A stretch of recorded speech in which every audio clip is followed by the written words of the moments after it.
welcome to Let's Make Lemonade with Sharon Gugi. On today's episode, we're going to be interviewing an amazing lady. She's a producer, she's a writer, she's a content creator, and above all, she's a worshiper. And her voice is a voice to change people's lives. And I really hope that this video will inspire you and it will change your life and make you a better person. Her name is Wanjiru Thiong'o. So please stay tuned for more of this.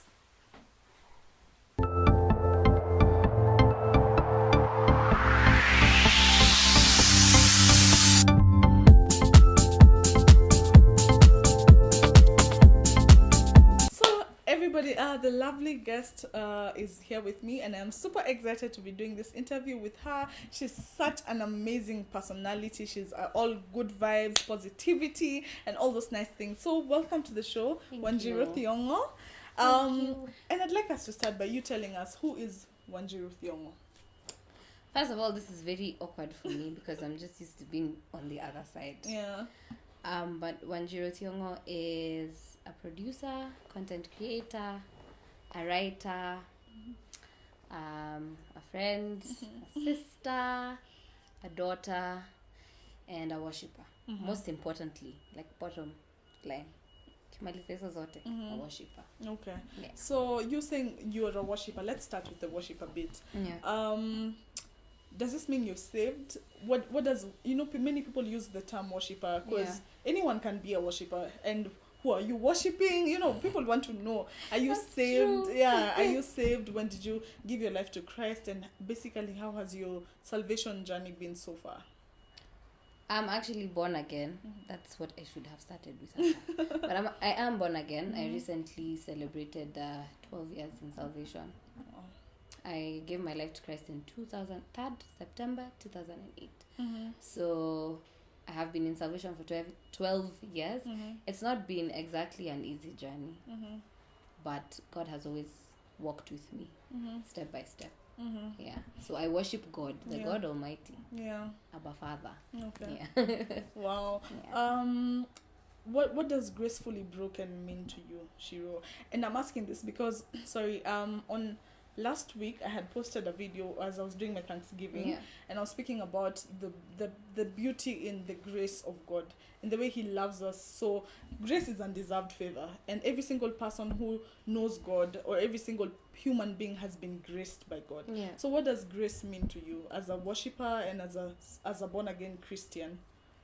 Like you said, grace is undeserved favor, and the things that we have, and the life that we have, is not something that we can wake up and say, I deserved it, I worked for it. It's God. It's just by the love and grace of God that we are where we are today. So for me, being gracefully broken is just being in a place of being in awe of God's mercies and God's faithfulness in your life. Because sometimes I wake up and I'm like, you know what? I didn't deserve to see this morning. Like over and over, we have sinned against God. We have gone against His word. We have sinned in one way or another. But I'm still alive and I'm still here. Not because I deserve it, but because God has gracefully given it to me. Yeah. Amazing. Yeah. Being a young Christian, because I'm also a born again Christian and I'm also quite young, we face so many challenges as young Christians, and many people are constantly judging us. We ourselves constantly judge other people who are probably not born again as we think they are. The world is a place whereby human beings are very judgmental. What's one of your, or rather, what are some of the moments whereby you've had such challenges as a Christian, and being able to segment, you want to have fun as a young person, and you also want to praise God and worship God in every single thing you do, because worship is a lifestyle. It's not all about standing on the altar and singing. So what are some of the ways or some of the struggles you've had as a Christian, as a young Christian, and how have you been able to get past those? I think we are the ones who just complicate salvation as young people, because salvation doesn't really have to be boring. Being a born again Christian doesn't have to be boring. In fact, God tells us to enjoy our youth, but know that no matter what we do, we will still have to answer for it.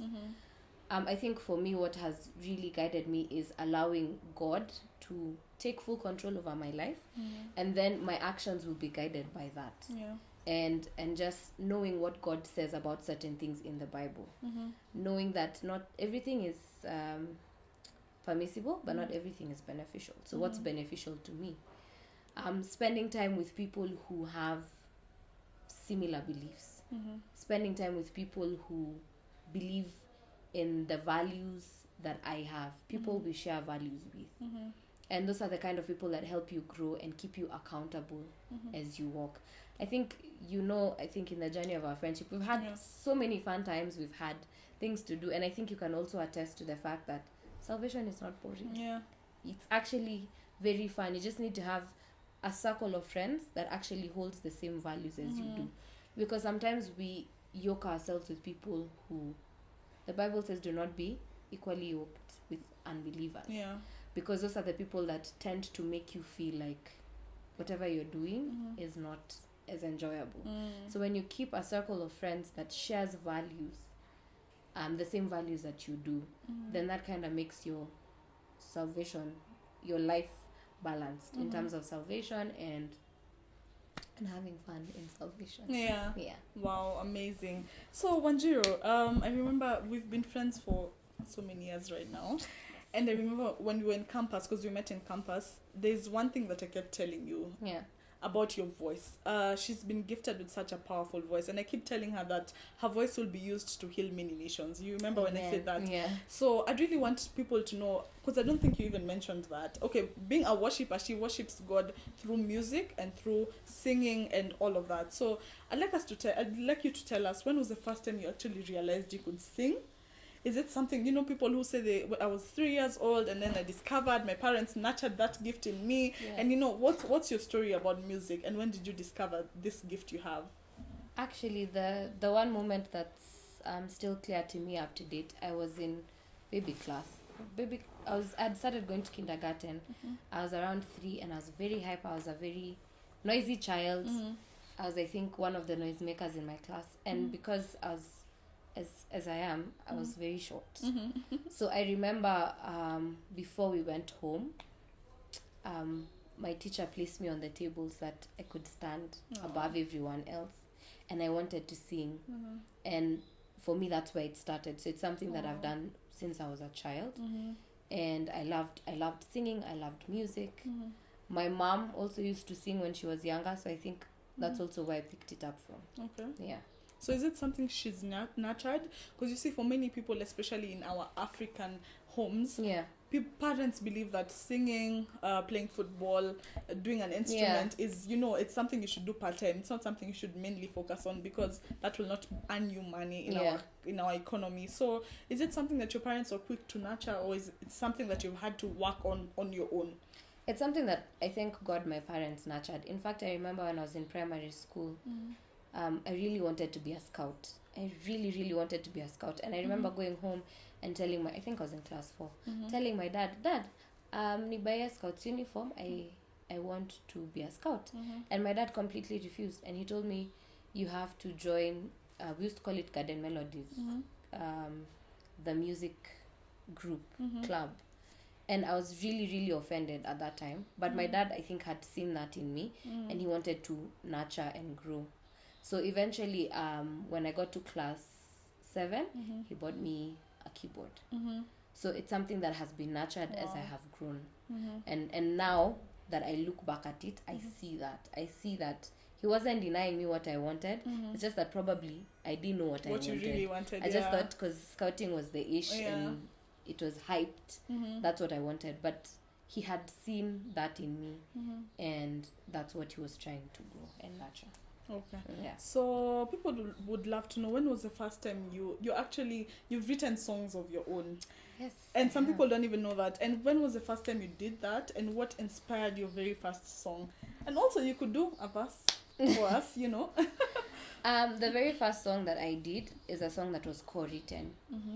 A friend of mine wrote a story about me, because I felt like growing up I did have a lot of challenges along the way, but this was a person who had seen light in me, and so we worked on the song together. And then I think we wrote that song together in 2000, and I think it was 12. So I produced the song a bit later. It's called Loving Father, and it's a song that basically just talks about a girl who is broken, and it's a prayer to God that God may heal the heart of this girl.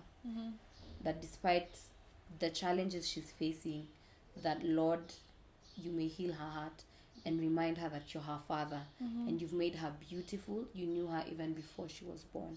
Always remind her that, and every day she wakes up, remind her of your love. So that was the theme of the song.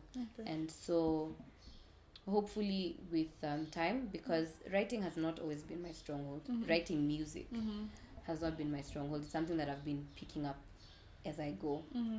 So hopefully I'll be working on an EP that basically has that has music that's basically raw conversations with God. Because I feel like as Christians, we tend to feel like we have to tell God what we think he wants to hear. That even in our brokenness and our heart, we're not able to go and tell God, this is how I really feel. I am broken and I feel like you've forsaken me. Because God is closer to us than a brother, than even how we are close. Like the same way I'd call you when I'm having a bad day is the same way God expects us to talk to him when we're having a bad day. So for me, it's an EP that will probably talk about having raw and open conversations with God.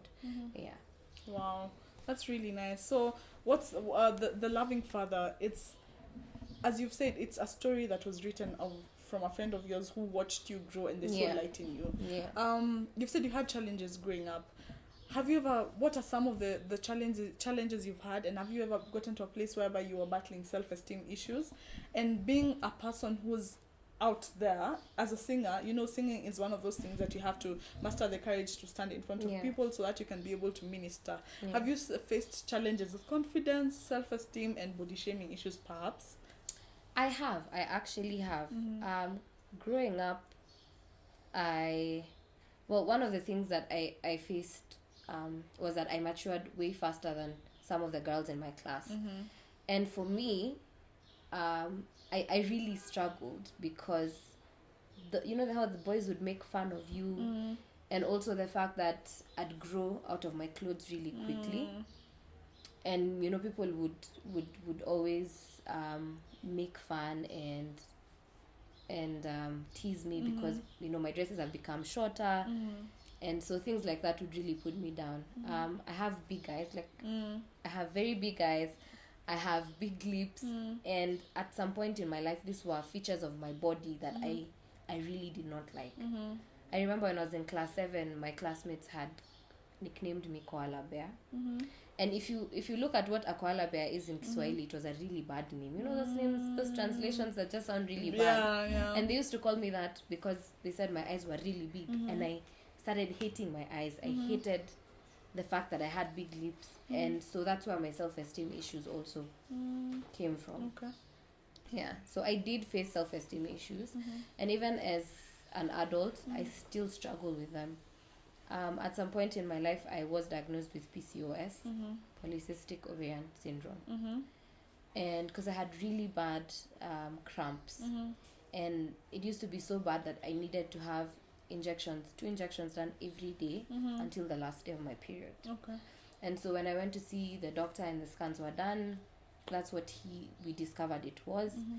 And then I was put on a patch. It's a family planning method, but it's more of it's like a sticker that you either put at the back of your arm or on your bum, or just a place where it won't come into contact with a lot of water, just to see for 6 months, just to see whether the pain would go, like whether it would control what was happening. And I remember I gained so much weight. I put on so much weight. And the thing about hormonal weight gain is that it's really hard for you to lose it. To get rid of it, And I remember in November, in fact, I have a picture that I took in November, and I was so fat. Like my face was so fat, and I'd look at myself in the mirror and I'd hate what I see. And the problem with people out here is that nobody ever cares what your backstory is. People started saying how I'd gained weight, and people started saying I'm a young girl and I'm so fat and I need to start taking care of myself. My tummy is big, and my tummy has always been a point of insecurity for me, because there are clothes I'd want to wear, but because my tummy is a bit big, I can't. And so it was a really tough period for me, as well. Yet it's something that was beyond my control. Yeah. So body shaming issues I have had. People calling me fat, or looking for a nice way of telling you that you have put on weight. Yeah. And I just wish we'd live in a world where people would be a little bit kinder, because we can't all walk around with stickers on our faces saying this is what we are going through. I have, I recently gave birth, or I recently had a miscarriage. We can't go around with that. So I wish we could live in a world where people would be a little bit more kinder and a bit more compassionate, because you don't know, people are carrying a lot of things out here. And so that was my struggle at that point. And I started trying to work out so that when I got off the patch, watch my diet, I've actually lost 4 kg, which for me is progress, from 74 kg to 70 kg, and now we're working towards 60 kg, so that now my BMI can be a bit normal. Wow, when you've said the thing about I wish we could not all walk around with our stories written on our face, it's reminded me about the sad story of Chadwick Boseman. And people were, in fact, that's a very, very sad story. When he lost weight and he came out and he took a picture and posted on his social media, people started bashing him. They were saying he looks ugly, he's lost so much weight, and the saddest part is they didn't know he was battling colon cancer. So I think it's a call to everyone who's watching this. Sometimes you'll be so quick to judge someone, you'll be so quick to judge how they look or how they speak or how they reason and all that, but you don't understand where they're coming from or what it is they're going through. So I think what you've said about PCOS, let's get back to that. I really also want to speak about this because I know so many women who watch my videos and are going through these things, but they don't even know how to place a name on it. Enlighten them and tell them what are some of the symptoms of PCOS, especially because I'm planning to do a series on this, endometriosis, fibroids, PCOS, so that we can empower women out there, because many women go through very terrible period pain, but they think it's normal. So what do you have to say about that? Let me just start by saying that it's not normal. Pain that you cannot withstand, or pain that, if you take painkillers doesn't go away, is not normal pain. Because, when we get our period, we're led to believe, you need to give birth, then the pain will go away. Like I was told that so many times, that uko na mtoto hapana usijali uchungu itaisha ukizaa. There's another who told me I have an option of removing my ovaries. I'm just thinking, I'm in my early 20s, I don't even have children, I'm not even married. I'm removing my ovaries, and then what? So if you have pain that, when you take painkillers doesn't go away, pain that you can't withstand. Sometimes there are people who get they vomit a lot. Like I used to throw up a lot. If you have that kind of pain, you need to see your gynecologist. See if there's any underlying issue. Because I usually say you would rather see that gynecologist and be told you're okay than live with something and then it's detrimental to your health. Exactly. Another sign is the people who have very heavy periods. Again, some of those heavy periods are not normal. There's also weight gain that is unexplainable. People even who have PCOS do gain weight a lot. So those are some of the things that could come. Again, they're different for different people. And there's adenomyosis, because at some point I had been diagnosed with adenomyosis. Adenomyosis is like the reverse of endometriosis. So I was on medication for 2 months, and then it disappeared. And then now the pain came back, and then now there was PCOS. So these are things that you need to pay attention to, and just make sure. I usually recommend have one gynecologist, someone who can follow your journey with you from beginning to the end, because then it's someone that you can constantly call if you have any issue, or you can visit and they have your history, rather than moving from one gynecologist to another. So when you say adenomyosis is the opposite of endometriosis, some people are just hearing big words and they don't even understand what you're talking about. So what exactly is that? With adenomyosis, from my very little knowledge, is when instead of the cells being shed, they are absorbed back to the uterine walls. Yeah, okay. That's just a basic meaning of what adenomyosis is. With endometriosis, you have the cells shifting to other parts of the body. Yeah. But now with adenomyosis, they are absorbed back to the uterine wall. Okay. Yeah. Wanjiru, I'd like you to tell us, have you had an experience with grief in your life? I remember there's a time where you were going through a very difficult moment in your life where you lost a very, very dear person to you. Yeah. And right now, in the world we're living in right now, life has become so fickle. I think it used to be like that even before. Yeah. But because of social media, you get to see so many more things, people dying day after day, and it's more obvious as opposed to during our parents' time. Yeah. Yes, you would hear it from other people. So what's your experience with grief, and how were you able to get past that? Because grief is something very, very, very sensitive. And I always say grief is one thing that you can never know how it feels until it gets to you. Yeah. Like, it's not those ones for I'll go visit someone who's been bereaved and I'll be like, I understand what you feel. If I've never been there, I honestly do not understand. Yeah. So what's your experience with grief? Well, in 2015, I lost my best friend of 13 years. Her name was Winnie Wanjiru most. Winnie was a beautiful girl. She was brilliant. She was smart. She was beautiful. She had a whole life ahead of her. In fact, I remember she was doing her diploma at MKU, so that then after that she can come to Daystar and do her degree in communication. And on this particular day, I was, we hadn't, since I had joined campus and she had not yet joined campus, our schedules kept colliding. So we used to try and make time to hang out. And so I remember I had talked to her. We were to meet up on a Thursday. So on Tuesday, I'm at home. My neighbor comes. So my neighbor used to work with her cousin. So my neighbor comes home and she's asking me, hi, how are you? I'm like, I'm okay. Are you sure you're okay? Yes, I'm okay. But at that moment, because I'm so happy and there's nothing for me to think about. Yeah. I'm like, yeah, I'm okay. So she walks in, she asks me, where is mom? I tell her mom is in her bedroom. So she goes to speak to my mom. And I then get a phone call from a guy we used to buy movies from. And he's like, ni aje sasa? Namwambia poa. So the first thing he says, nasikia umepata mimba ukaabort. Nikamwambia sasa, what are you even talking about? It's like, no, I'm just pulling your legs. Yeah. Alafu, nasikia Winnie amegongwa na gari akakufa. I was like, sasa wewe, chenye ulikunywa asubuhi, sijui. But you can't be joking like this. Yeah. These are not things to talk about. Yeah. It's like, hey, mi nilikuwa nimesikia kitu kama hiyo. Nikamwambia, ai hapana, hata I had spoken to her this morning. There's nothing like that. So now my neighbor leaves the house and goes. So I'm seated, I'm eating. And then my dad walks in. My dad and Winnie's cousin were very close. That's how we met when I was in class 3. And then he walks in, he looks at me, and then he sits. He doesn't talk. He just says hi, sits, and watches TV. So I'm eating. I remember I was eating ugali, na nyama, na cabbage. I've never forgotten.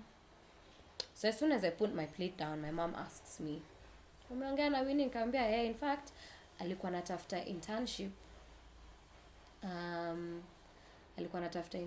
And I was supposed to help her get one. But we're meeting on Thursday, so we'll talk about it. And then my mom stammers for a while. She's like, lakini, and she keeps quiet, and then she says, she's dead. What? And for a minute, I think time stopped. Yeah. And I looked at my dad because I knew my dad worked with her cousin, so he would know if this is true. My dad looked at me and he said it's true, and I broke down and I was in denial. And I remember crying that night and waking up the following morning and telling my mom, I'm going to school because I'm going to go to hospital and see Winnie. I know she's in ICU, she's not dead. And I was in so much denial. And I remember I took a matatu and I went to class, and my dad called me and he said, the beginning of healing is accepting. Mm-hmm. You need to accept that that's the reality of the situation, and that's just how it is, and there's nothing you can do about it. And so I just made a rash decision to go to the mortuary. I was like, no, until I see her, nobody's convincing me otherwise. And so I remember I was so confused. And on my way to the mortuary, this conductor was telling me about this accident that was along that road, and it was really, really bad, and it had involved an ambulance. And so I got there and I saw her, and it broke me. It broke me because this was the only friend I had. And we had so many memories together. We had a future together. We had so many plans. And I saw her, and I couldn't believe that she was gone. And so after that, and after the funeral, I came to a place of realizing that there's nothing I could do about it. There's nothing I could change about that situation. But someone once told me that with grief and with death, and this is why I never tell anyone I understand how you feel, or tell them it's gonna be okay, because it's not. In fact, after the funeral, the next few days or the next few months, it gets worse. You know, sometimes you have dreams about them, or you know, you try to sleep and you can't. It gets worse. But this is what I usually say. I say it's like a wound. Sometimes it's like like when you have a broken bone in your body. It takes a while to heal. And even when it heals, sometimes when it's cold, there's discomfort and there's pain. And sometimes when it's hot, there's still the same. And so you learn how to live with that. Like I remember, you know, I had an accident a while back, and I hurt my knee. And in as much as it's years after, like I still do feel pain sometimes and discomfort. And that's the same thing with dealing with death. You just learn how to live with it. You learn how to live with pain. Sometimes it will hurt more times than others. Sometimes it will be more painful than other times. But you will get to a point of being able to move on with your life. And remember that they lived their life, they ran their race, their time had come. And that's it. So it's been 5 years already. I do miss her, but I'm pretty sure that she would have wanted me to move on with my life, because she was very selfless. And then it still, you know, that was a chapter in my life, it was a season in my life, and it passed. And now we move on. And it opened the door for me to get new friends and build more relationships, because growing up, that was the only friend I had. Wow. Amazing. That's really powerful, and I like what you've said. It doesn't get better. It will not. Most of the times you don't understand what someone is going through until you have been there.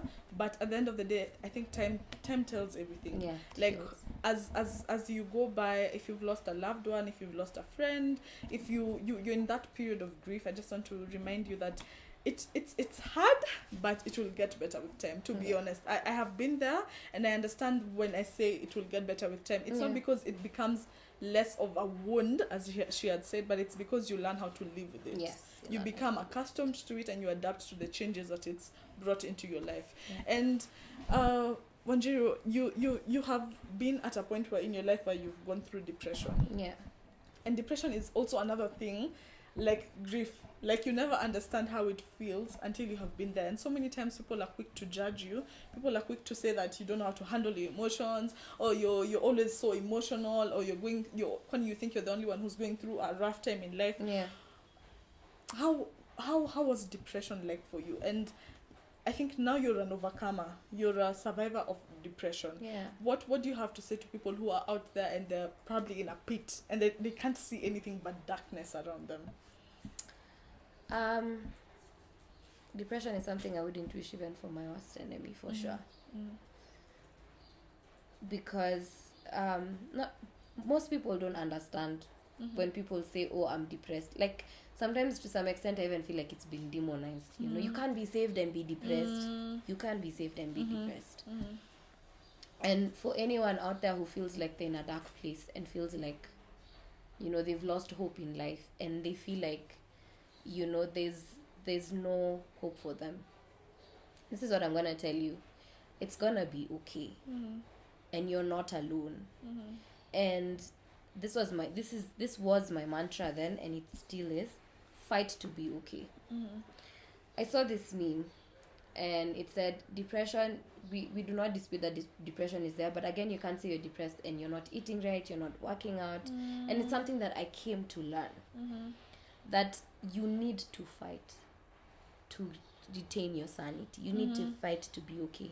Remember that every day you wake up, every day you're alive, is another day for you to fight.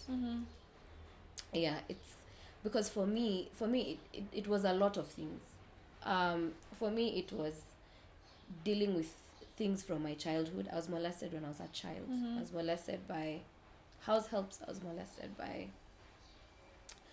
a shamba boy at some point. And these are things that I didn't share at home because I was afraid of my dad. Yeah. And like I didn't know how to talk about it. And so these are things that I realized affected me even when I was growing up. And feeling like a failure at some point in my life, feeling like my life was over. I had nothing to look forward to. I don't remember and guys, let me tell you, having a support system, having friends who will always be there for you and will always be brutally honest with you is really important. I remember when we went for Julie's graduation, and I don't know if you guys noticed, like my moods would change all of a sudden. I'd be happy one minute, the next I'm pissed or I'm sad and that's when I started noticing that something was amiss, something was not right. Yeah. And then it just worsened now after I graduated and I'm out here looking for a job and there are no job opportunities. Yeah. And as a firstborn, and I know because you're a firstborn, the kind of pressure that is there for you to live a certain life. So everyone expects you graduate, you get your degree, you get a job, begin being financially independent, probably go and do a master's. Then, like there are all these steps that have been put out for you. Yeah. And I had got to a point where I wanted to be independent. I wanted to be financially stable. I wanted to support my family. I wanted to be able to do something as small as my hair without asking my dad for money to do my hair. And that wasn't presenting itself. And I don't know if I've ever told you this, on our way to Kakamega, when you got these phone calls for interviews. I was happy for you, but for me, what it did for me was that it made me realize everything I have not achieved. You graduated after me, and in my head I'm thinking, Sharon graduated after me and she's getting all these interviews. I think you had 3 interviews by the time you were coming back, and Sharon has graduated after me. I'm the one who's supposed to have paved that way for these guys, but here I am still struggling and still looking for a job. Is there something wrong with me? What is wrong with me? Why don't people want to employ me? Is it that I'm not good enough? Is it that I'm not skilled enough? And so when I came back, the cycle continued. I started sinking into alcohol because for me that was the only way I could get myself to sleep. I struggled with sleeping, and so I would take alcohol so that I could black out and wake up the following morning. Yeah. And then at some point I did get a job at Standard Group, and I was happy because at least my level of independence had started, coming up. Yeah. And I loved what I did. I loved my job. I loved working. But sometime in January last year, I started going downhill. I started realizing I'm not as productive as I was, and I wasn't feeling fulfilled. I wasn't happy. And so I decided, before this affects the quality of work I'm giving, I'd rather walk away. There was nothing wrong with my bosses or my job. It was an amazing job. I enjoyed telling those stories. But I felt like if I continued forcing myself to do it, then I would affect quality of work. And the legacy or the story I wouldn't have wanted to leave there was that, oh my God, she never used to come to work on time, or she never used to beat deadlines. That's not what I wanted. Yeah. And so I left a month before my internship was over. And then I go back home and reality hits me. I don't have a job. And my mom is here waking me up every morning and telling me, people your age are making millions. What are you doing? But deep inside, I'm literally feeling like I'm dying. And I'm feeling like a failure. And I feel like I don't deserve to live. Because all the dreams and ambitions that I have and everything that I want to do, I can't. Because I'm not good enough. I mean, if all these companies cannot see anything good and my potential, like, why would I have to see mine? Yeah. Because again, nobody cares what I think about myself. That's in my head, yeah? Nobody thinks about what I think about myself. And so my mom would wake me and she's like, go look for a business to start, go do this, go do that. But inside, I don't even have the motivation to get out of bed. Yeah. There are times I'd go to bed and I'd tell myself, I'd tell God, you know what, God, I don't want to see tomorrow. Please. I'd literally beg God. I'd be like, please, God, I do not want to wake up. I don't want to see tomorrow. And so it continued and it went on like that. Then I volunteered at Charms Media. And I worked there for 3 months. That's until June. And then he one day called me and a few other people to the office and said that he was downsizing. And then I was back at square one. Yeah. And so now all this time, I had to make my parents believe that I still have a job because I want to prove to them that, you know what, I'm a responsible adult and I'm not a failure. In fact, I remember paying a course, a Centonomy Career Hub course, just to prove to them that I could sustain myself and I could do things for myself. But that wasn't helping. And I remember a friend of mine called me and told me something is not right with you. And we sat, and I remember the day we sat was the day of my first class. And I told him, you know what? My friends are making it in life. Here I am. I don't have a job. I don't feel like I'm good enough. Like, what's my purpose in life? You know? Yeah. Why am I here? And being someone who's ambitious and someone who's focused for things not to work for me, it really doesn't make sense. Because then where is all my effort going? And so after we spoke, he really didn't say anything. I just went to class and he called me and he said, I'm getting you a counselor, I'm getting you a psychologist, and I need you to go and see her. Is that something that you're willing to do? And I thought, if this person has decided that this is going to be the solution to my problems, I'm just gonna try it out, yeah. You know, it doesn't hurt to try. And when I went, her name is Charity. She's an amazing person. And the moment I walked into her house and I sat, she asked me, what are your expectations? I told her, honestly, I don't have any. I'm just here out of courtesy. And I'm just here because someone felt the need for me to be here. And immediately I broke down and I remember I cried so much. Because and at that point I realized that there were so many other things that had triggered this that I had not dealt with. There are so many things that I had not processed, from, you know, my, you know, sexual abuse as a child to, you know, my failure or trying to live up to expectations of people. My relationships didn't look like they were working out. And so there were a lot of things. And this is why Chebet always says this, our friend Chebet. She says, if there's something that depression is not a friend to, it's speaking. Yeah. Learn how to speak, no matter how hard it is. Like for me, I realized that before I speak, it takes a lot, because I'm not one who speaks about my own problems. I'm always there for people. I will always be there to listen to people, but I will never be the one to speak about my own issues.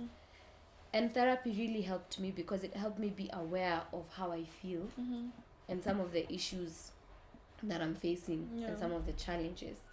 And I remember at some point it became so bad. I used to get these really bad headaches that wouldn't go away.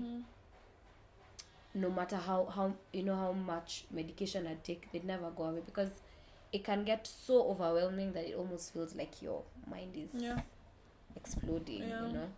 And then after that, then would come the headaches. I'd take better pain thrice a day, 2 tablets thrice a day. The pain would not go away. And at some point, Charity was like, would you like me to refer you to psychiatry? And I had psychiatry, and I asked God. I remember that day crying and asking God, I have served you for this long. I know I have fallen short of your glory, not once, not twice, but I have given my life to serve you. Is this where we've come to? Like, does it have to come to this point? Is this something that I am supposed to go through? And I remember telling Charity, you know what, Charity, I'm going to fight until, the end. I'm not about to start taking medication. Yeah. I refuse. And so we continued with therapy, and slowly I started being able to deal with my emotions and deal with conflict and issues that I was facing. And one of the things that I noticed is I had started withdrawing from people. And those are some of the things that I'm experiencing up to now. Because healing is not a sprint. It's not a 100-meter race. Healing is a marathon. It's something that you slowly run. It's a process. It's not something that you wake up and you say, oh my God, I'm no longer depressed. Yay. It takes time, and it's a process. Because some of the things I'm struggling with now is still being around people. My social life hasn't gone back to normal. And I'm still struggling, and I'm still trying to push, and I'm still trying to keep connections with people who I know want the best for me, people who are there for me. And so those are some of those things. I still do have moments where, because I was suicidal, I still have those moments. And when those thoughts creep in, I actually pray, and I realize for me prayer really helps. And I just go before God and I worship. Or if I can't do that, because there are times you genuinely don't feel like you can, I just call someone and speak to them and tell them this is how I feel. And this is why I feel like this. And sometimes all we need is just someone to listen. Because so many people have different opinions on what depression is. Yeah. And this is something I hadn't even shared with my mom. So that's something she knew about. I was under her roof and I was depressed, and she didn't know. And sometimes you would say something to someone that triggers them the wrong way, no matter how you said it. Because when you're at that point, every single thing for you is an emotional trigger. Yeah. Every single thing that is said is a trigger emotionally. And so I do have my moments, and I've become a bit more withdrawn, but I'm working and I'm fighting every single day. So for someone who's going through it, you're not alone. Just get someone to talk to about it. It actually gets better. When people say a problem shared is a problem half solved, I think that's actually it. And I remember coming to you with this, and you said, I don't know how to help you. And you hugged me and you said, I'm here for you. And sometimes that's all we need. That's all someone needs. And someone is having a bad day, that's all they need. Yeah. And that period of time saw me become someone that, looking back at, is not someone I had imagined myself to be. I had become very hopeless, and I had become someone who had given up on life, someone who never thought they would see the end of 2019. I had ended my life in my head, and I wanted to die. I remember I really, really wanted to die. But I remember that, God says that He shall not leave us, and He shall not forsake us. Yeah. He has gone before us. And sometimes when those words are really hard for you to understand, at the back of your mind, remember that God has a purpose and a plan for you. Creating you was not a mistake. Bringing you to this world was not a mistake. And you're going to face things. There's a verse that really blesses my heart in Romans chapter 5. And it says that we rejoice in our sufferings, because our sufferings produce endurance. Endurance produces character. And with character, we become hopeful, because hope does not disappoint us. And last week, what God was really talking about, what came strongly for me, was God was talking about hope. That hope has a name, and His name is Jesus. And even when you feel like it's so difficult for you, because at that point you don't even understand why you got saved in the first place. Yeah. And when you realize God is not a God of situations, like he's God, whether you're mourning or you're hurt, he still remains God. And me remembering that during that time, in as much as it was hard for me to believe it, because Charity is born again, and she helped me walk that. And she said, mend your relationship with God. Fight to reconnect with God and find God. Even in the storm, try and find God. Sometimes we feel like God is not walking beside us, but he's carrying us through. Because God never promised us blue skies. It's raining. The skies are gray. He never promised blue skies. He never promised roses. But he promised he would walk us through. And it's gonna be okay. It's gonna get better. This is not the end for you. Every day you wake up, because God would surprise me. I'd go to bed and I'd tell God, you know what, God? I am done. I just don't want to wake up tomorrow. And every time I tell God that, he'd surprise me in the morning and say, you know what? This is another day. This is another day for you to make a difference. This is another day for you to touch someone else's life. And so, for me, it has been a journey. It's been a process. And just having people support me and walk with me and tell me that it's okay. Because at some point, by the way, I was telling, I'd joke about it. And I'd tell my friends, I'd tell some people that, unajua, kidogo siku moja mtapatana na mimi huku nje nikiokota makaratasi. Because that's where I was at. I felt like I was losing it. Like I was insane. I was going mad. But looking at myself then and looking at myself now, I wouldn't really say that I'm the same person. I'm a person now who's more hopeful for tomorrow. I look forward to tomorrow. And sometime in October I got a job. Because previously I'd remember telling my mom, Mom, nikipata kazi kanisa naweza furahi. But then when I look at my congregation, like my church, there's nothing for me to do. Like there's no position for me to fill. But towards the end of September, I got a job at my church headquarters, KG headquarters. And I was taking the job because I was desperate. Not because I saw this as a blessing. I was desperate because I needed to prove a point. I needed to prove a point to my parents that, you know what, I'm responsible. Don't think that I cannot make my millions. I am responsible. And I can set an example for my younger siblings. And you see, there's a difference. This was a blessing. It was an opportunity. But for me, I didn't see it as that. I took it because I was desperate. Not because I wanted to appreciate it as a blessing from God. But eventually, even as I continued working, I interacted with people. And I hear people's stories every day of my life. And I begin to realize that we all have something we're dealing with. We all have something we're battling with. Sometimes you can't change your situation, but you can change your attitude towards that situation. And so I worked and I continued working, and God has been faithful, because between then and now, because it was a 1-year internship. Between then and now, I have slowly gone up, and it's not something that I felt I deserved. Like you said at the beginning about grace, this is God's grace. This is God's doing in my life. This is not something that I deserve. I'm currently head of KG Media. So anything that is out there for KG, by the grace of God, I lead that team. And it's not something that I deserve, to be very honest. But God gave it to me. And it's because God has been faithful. It's because God saw my cry and he saw my heart. And he saw what I desired. And he blessed me with it. And so I'm just going to encourage you out there. Sometimes things are difficult. Situations are tough. But you cannot change that situation. You can change the attitude towards that situation. You can always choose to see the glass as half empty. It's everything is a choice. How you choose to see a situation is up to you. You can choose to see the good of it, or you can choose to see the bad. So yeah, that's the long and short of it. That's been my story. That's been my journey. And I read something on Facebook the other day, and it said that your story could be someone's strategy. Your story could give someone hope. There's no story that's small.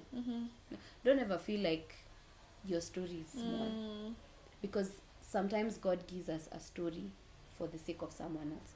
God didn't create us for ourselves. That's something that I strongly believe. he created us for other people.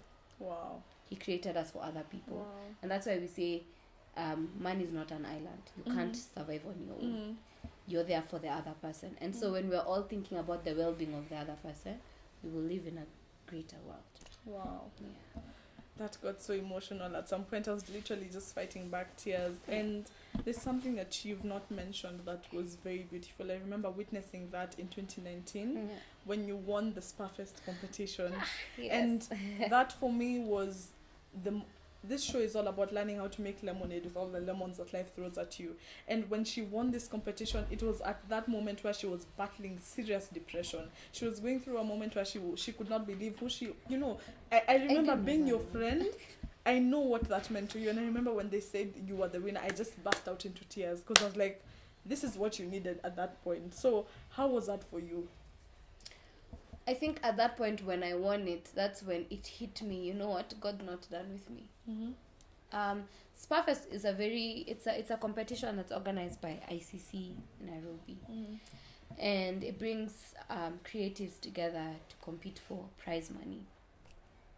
And at this point, I was still new with that therapy, and I was struggling. I was struggling with my identity. I was struggling with my place, finding my place in God, and just basically struggling. And I remember when I was going through that process, there were also challenges in the middle. Because like I said, when you're in that headspace, everything is an emotional trigger. Everything is just a trigger to your emotion. And there's some Bible verses we're supposed to cram. Well, not to cram really, but to just understand. But you are supposed to say them word for word from the NIV Bible. And it's something I did with my family. They helped me through. The music part, I remember the last challenge towards the final was for us to write a song. I have never written a song on my own. I have never sat, taken a pen, written a song from beginning to end without any help. But if I really needed this prize, to win this prize, I needed to sit and write it. And I remember in the middle, even as much as there was a lot of confusion for me, there was a lot of stress, there were points where I really wanted to give up. I remember I sat and wrote this song that says, Lord, I will worship you in my limitations. And I just wrote this song, and I wanted it to be my story. I wanted to tell God that this is genuinely how I feel at this point. I feel lost. I can't seem to make sense of everything. I feel alone. I feel forsaken, and I feel tired. And then I remembered at the end of the day, you know what, God, because you have said in your word, because I'm going to hold you by your word, that you shall not leave me and you shall not forsake me. And even in this moment in my life, I choose to worship you in my limitations and worship you in my situations, because I know at the end of the day, no matter how long it's going to take, you're gonna heal my heart. And so I wrote it down and I finished, and I took it to the band, and I told them, guys, this is the song and this is how it goes. And at that moment I wasn't confident, because again, I've always struggled with confidence, and I feel like as a creative, and I don't know if you feel like that, but as a creative, putting yourself out there is already vulnerability in its own. Allowing people to see you and see your life and see what you're coming up with in your mind is being vulnerable. It's putting yourself out there for the world to criticize you and for the world to have an opinion about your life. If you're walking on the streets, nobody cares about you. Nobody really has an opinion of you, But then when you're a creative and you put your art out there, people have a chance to critique that. But I didn't have a choice, really. And I remember something happened the Saturday before the finals, and I had decided I'm gonna quit. I'm not going on that stage. I'm done. But my mom reminded me, remember all the effort you have put for these 3 months, from the beginning of the competition to this point. You can't give up at this point. And so I pushed myself, and I did it. And when I won, I literally broke down. And at that point, I'm pretty sure the people who are handling the whole competition. Really didn't understand why I was too emotional. I was either too frustrated, or I wanted to give up, or I was crying about something. They never really understood it. But at that moment, I broke down, because that was God telling me, I am not done with you. This is greatness. This is me being seen through you. And that's what our lives should be about, the glory of God. And I have never won anything in my entire life, mind you. This was the first. And this was just God's way of saying that I still have your back. And that's one of the songs that will be on my EP, hopefully. Because it's open conversations with God, I am broken, I am hurting, I'm confused. And I feel misunderstood a lot. So that's a raw conversation. It was a song I wrote from a point of brokenness and at a point of frustration and hopelessness. So that's what it was like for me. That was God just telling me, girl, I'm not done with you. Amazing. So even as we are concluding, she'll definitely I'd want you to do a verse of that song, but that's after you've given your final remarks. So I'd like you to conclude with telling us what's a Bible verse that you live by, what encourages you, or what gives you the motivation to wake up every day and to just keep moving. At the end of the day, you just have to keep it moving and just be the best version of yourself. So give us a Bible verse, and what is it that encourages you daily? The Bible verse that really puts a smile on my face every day is Psalm. I'm trying to remember the chapter and the verse, but it's the verse that says, He has all your tears in a bottle. I read that verse. Well, I've just paraphrased it. That's not all it says. But that verse for me means that God sees every single tear that we cry, every single pain. Every single pain. Bad grammar. He says every single thing that we go through. He sees our pain. He sees our tears. He sees every single thing. And he has that in a bottle. It's not that God has labeled bottles in heaven, written your name and your tears, but that just goes to show you that God is concerned about even your emotional well-being. He sees you. And I just want to encourage someone out there and say, God sees you. He sees your heart. He sees your pain. And he's there. What motivates me to wake up every morning is who God expects me to be. Every single person in life has an assignment. You have an assignment. Your assignment is different. My assignment is different. Somebody else's assignment is different. But me waking up every morning, I wake up every morning because I know there's an assignment that God has given me, and he expects it from me. There's a guy I work with, and we keep joking and keep saying, when we are overwhelmed, we say, to whom much is given, much is expected. And because God has given me the much he has given me, he expects results from me. So that's what keeps me motivated every morning. Even those Monday mornings that I just don't feel like I want to work, I remember God has given me an assignment. It's an assignment that needs to be completed. Wow, thank you so much, Wanjiru Thiong'o, for gracing my invite. I'm actually honored to come to my show. Your story is really beautiful, and I just pray that God may continue to use your voice to heal nations, to minister to the world, to take Jesus to the world, and to just make the world a better place. Thank you so much. You're amazing. You're beautiful, and may you continue fighting on.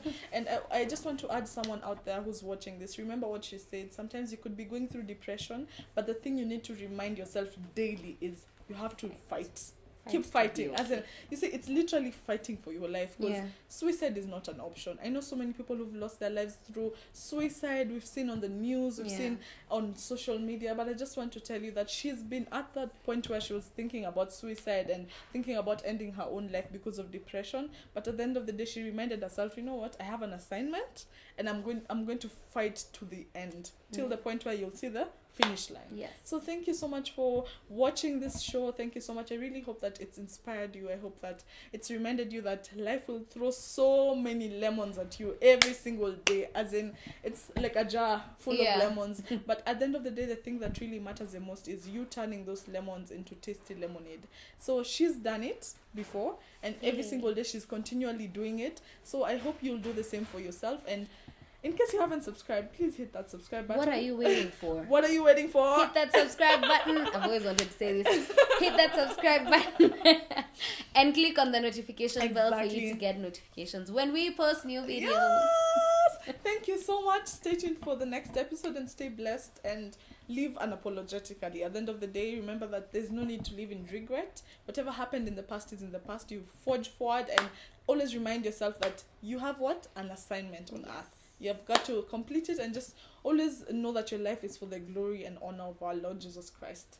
Till next time, goodbye. And I will worship you in my limitations, worship you in my situations, worship you and hope you heal my heart. I will worship you in my limitations, worship you in my situations, worship you. I know you'll heal my heart, my very broken heart, my very broken heart, my very broken heart.